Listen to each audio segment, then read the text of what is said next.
Amado Padre João, a quem a Diocese agradece pelo trabalho como ecônomo, administrador na Cúria, Catedral e a Rádio, e todos os nossos colaboradores que nos auxiliam, tanto na Casa Episcopal, na Rádio, na Catedral, na Livraria e também na nossa Cúria Diocesana.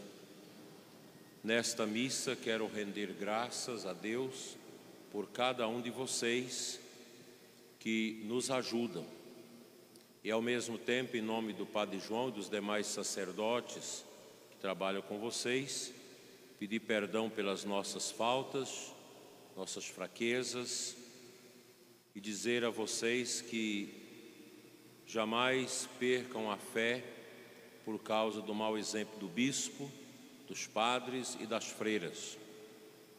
Geralmente o católico que trabalha com bispo, padre e freira tem uma possibilidade muito grande de perder a fé, porque a gente às vezes pensa que os sacerdotes, os religiosos, estão num pedestal de pureza, de santidade tão elevados, e quando a gente vai conviver com essas pessoas, nós ficamos embabascados de ver a fraqueza, a fragilidade e os pecados. Nós queremos reafirmar com vocês o desejo de testemunhar a nossa fé, dizer a vocês que tanto eu como o Padre João e os outros sacerdotes que trabalham com vocês, a gente ama muito a igreja, apesar das nossas fraquezas, misérias e pecados. E do nosso desejo de que todos os nossos colaboradores sejam pessoas íntimas de Jesus, pois servir nas atividades da igreja, mesmo como funcionário, é também uma missão. Os que trabalham, os que servem nas instituições da igreja, precisam ser pessoas amorosas a Cristo, devotas de Nossa Senhora, e como vocês trabalham também com pessoas no atendimento, é preciso que as pessoas vejam naqueles que estão nos serviços da igreja a pessoa de Cristo. Nós precisamos ter esta sensibilidade de ser sinal de Cristo a quem procura os trabalhos, na rádio, na Cúria, na nossa livraria, na casa e também aqui na Catedral. Estamos na antevéspera da celebração da Vigília de Natal. Desde o dia 17 que a Igreja apresenta para nós as antífonas do Ó, elaboradas pelo Papa Gregório Magno por volta do ano 602, que a Igreja conserva tanto na aclamação, na antífona do Magnífica, da oração das vésperas, como na aclamação do Evangelho da missa, do dia 17 até o dia 23. Essas antífonas, elas são 7. As 5 primeiras, elas tratam das realidades do Antigo Testamento. Falam dessas ações grandiosas de Deus em favor da salvação dos povos. A antífona de hoje refere-se a Cristo, ó Rei das nações, desejados dos povos, ó pedra angular que os opostos unis, ó vinde salvai este homem tão frágil que um dia criastes do barro da terra. Essa antífona de hoje, elas todas começam com o ó, o vocativo, ó. Dá para escrever um livro sobre ela. Papa Gregório Magno era um grande teólogo, um grande liturgista, além de um místico. Um homem que foi de uma intimidade muito grande com Deus, um Papa extraordinário, que marcou a vida da igreja no século VII. E ele deixou para nós essas antífonas maravilhosas. Ó Rei das nações, desejados pelos povos. Se nós olharmos a história dos povos, não somente Israel tinha uma esperança, um desejo do Messias. Os outros povos, mesmo pagãos, eles esperavam por algo. Tinha um desejo grande no coração.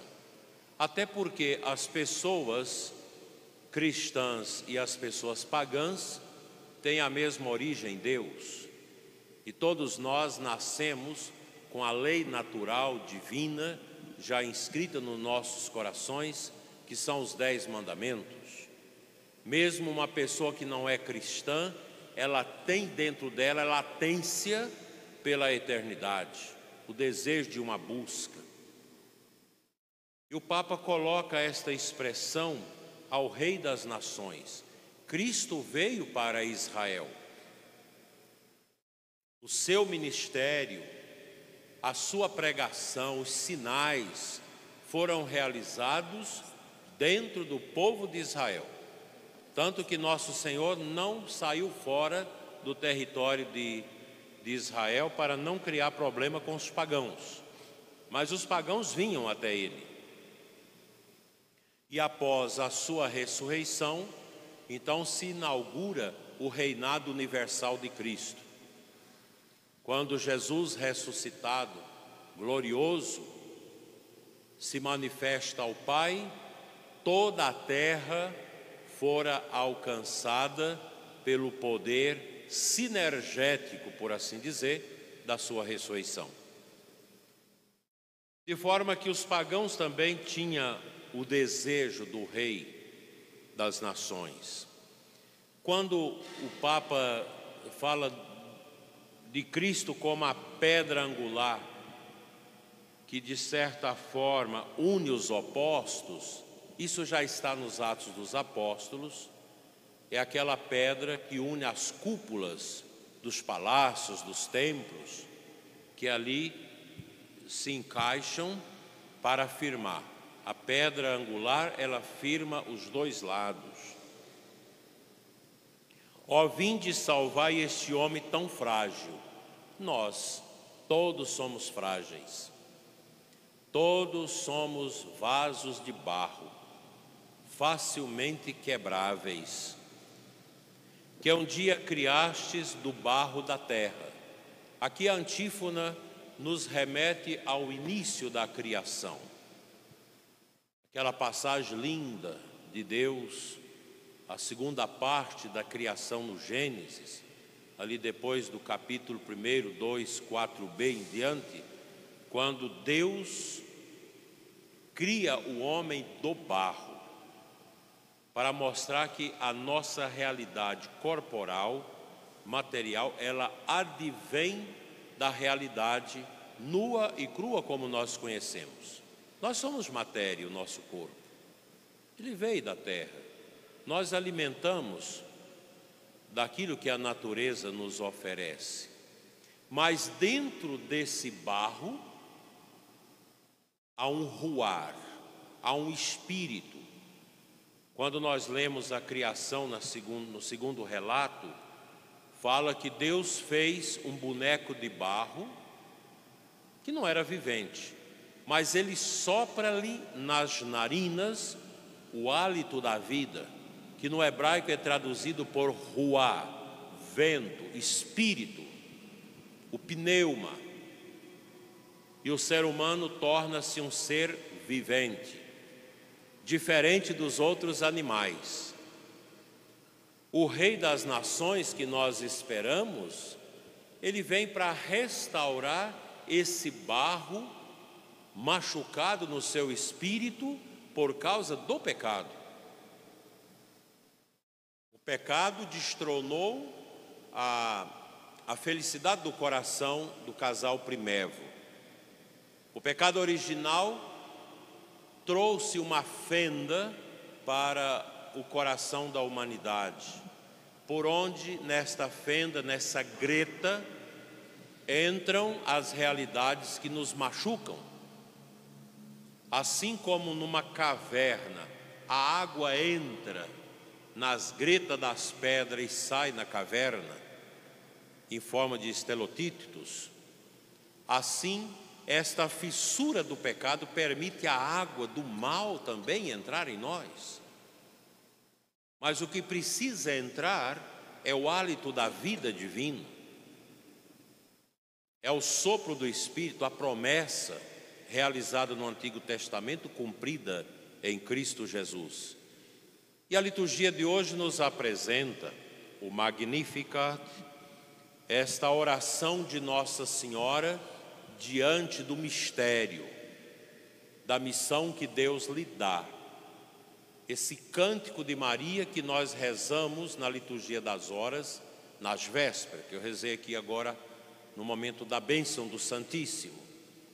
Minha alma engrandece o Senhor. Nossa Senhora traz neste canto vários resquícios do Antigo Testamento. Nós podemos chamá-lo de mosaico de frases bíblicas que Nossa Senhora traz do conhecimento que ela tem do Antigo Testamento. Nós sabemos pela tradição da Igreja que Nossa Senhora é filha única de Santana e São Joaquim, um casal já de certa idade que era considerado estéril.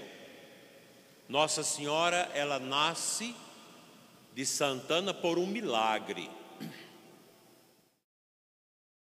E Santana é uma judia.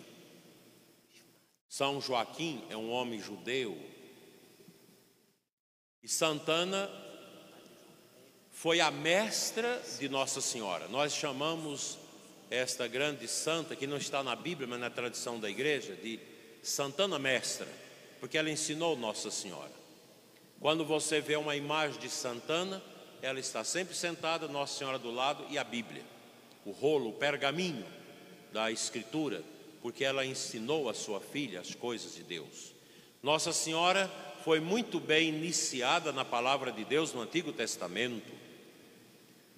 Portanto, ela conhecia as profecias, conhecia os salmos, conhecia os ensinamentos, os mishpat, todos os ensinamentos judaicos. Nossa Senhora tinha muito presente no coração. E diante do mistério, do anúncio da encarnação, ela, após tomar posse daquela luz, daquela verdade trazida pelo anjo, então ela canta o Magnificat, que São Lucas, somente ele transcreveu para nós, escutando Nossa Senhora, sentando com ela, para que ela relatasse tudo o que aconteceu. São Lucas, minuciosamente, ele fala disso no início do seu evangelho, dedicado a Teófilo, que ele investigou nas minúcias os últimos acontecimentos. E ele prenda-nos com esta riqueza que veio dos lábios de Nossa Senhora. A Virgem Maria traduz para nós aqui a vontade de Deus, a manifestação de Deus. Ela reconhece Deus como poderoso, que realiza os favores na vida daqueles que o invocam, e o chama de santo. Nesse texto, Nossa Senhora não chama Deus de Deus, mas de santo, de Senhor, de Adonai, o santo de Israel. Fala da misericórdia de Deus que se estende de geração em geração sobre aqueles que têm fé, sobre aqueles que têm temor a Deus. E o verbo que vem dela vai percorrer essa plataforma, esse sedimento que o judaísmo fez pelo ensinamento dos profetas, dos patriarcas, dos rabinos, que criou esta condição para que Cristo viesse a anunciar a Israel o novo tempo. E a Virgem Maria questiona com a palavra de Deus a arrogância, a soberba, o orgulho, a prepotência. ela fala disso. Derrubou do trono os poderosos e elevou os humildes. O que não falta nesse mundo são tiranos, gente que adora dominar os outros, tirar a liberdade dos outros, como agora no Brasil nós estamos vivendo essa crueldade de um país sem Constituição, onde os direitos fundamentais da liberdade estão tolhidos de maneira grosseira, abrupta e violenta. Encheu de bens os famintos, despediu os ricos de mãos vazias, os orgulhosos. E ela fala que Deus socorre a terra e faz a memória dos ensinamentos dos antigos pais, dos nossos pais, a quem Deus prometeu, sobremaneira em Abraão, que é o pai de nossa fé, e a toda a sua descendência para sempre. Aqui, meus irmãos, nós nos encontramos. Nós somos descendentes desta raça eleita de Israel. Nossa Senhora fala deste amor, desta misericórdia que se estende sobre todos os descendentes de Abraão. E nós temos Abraão como nosso pai na fé, como aquele que primeiro testemunhou a fé no Deus único e verdadeiro. E este Deus, ele se manifestou em Cristo, na encarnação do seio de Maria, e trouxe-nos a salvação. Ó Rei das Nações, uma pessoa que não teve a oportunidade de fazer a experiência de Jesus Cristo, ela passa por esse mundo perdendo tempo. E a falta de Jesus leva a todos os desastres humanos que nós conhecemos, desde as drogas, o estrangulamento da família, a violência, a prepotência, a tirania, tudo isso. A corrupção,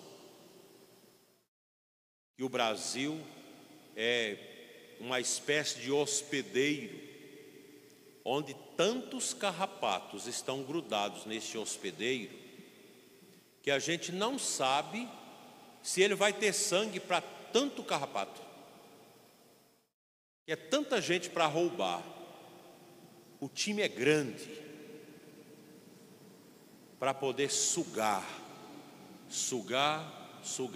e falando que estão ajudando os pobres, e os pobres cada vez mais pobres.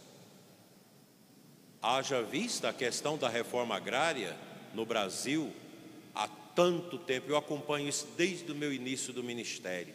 Uma vergonha, esse povo sofrido, jogado de qualquer jeito, tudo cabresto dos interesses dos corruptos. E ainda acha que os corruptos são bons. O corrupto jamais ama. Gente que rouba, gente que defrauda, não ama. São mentirosos, são párias. É um esbulho da humanidade essa gente. E Nossa Senhora fala, cuidado. Cuidado, porque Deus destrona os poderosos. Os que usam do poder não para servir, mas para dominar, para tirar a liberdade dos outros, para tirar e restringir o bem-estar das pessoas. Que este advento, este Natal tão bonito, nos ajude a perguntar onde eu estou, como eu estou na presença de Deus, como eu estou servindo a Deus, como está a minha vida moral, minha vida espiritual, a prática da minha justiça, como eu estou. Que Deus nos ajude a viver a graça da humildade do menino Deus e que a Imaculada, que trouxe Jesus para nós, interceda sempre por nós, pela nossa diocese e por todos os servidores da nossa catedral, da rádio, da livraria da nossa casa e da nossa cúria, assim seja. Amém.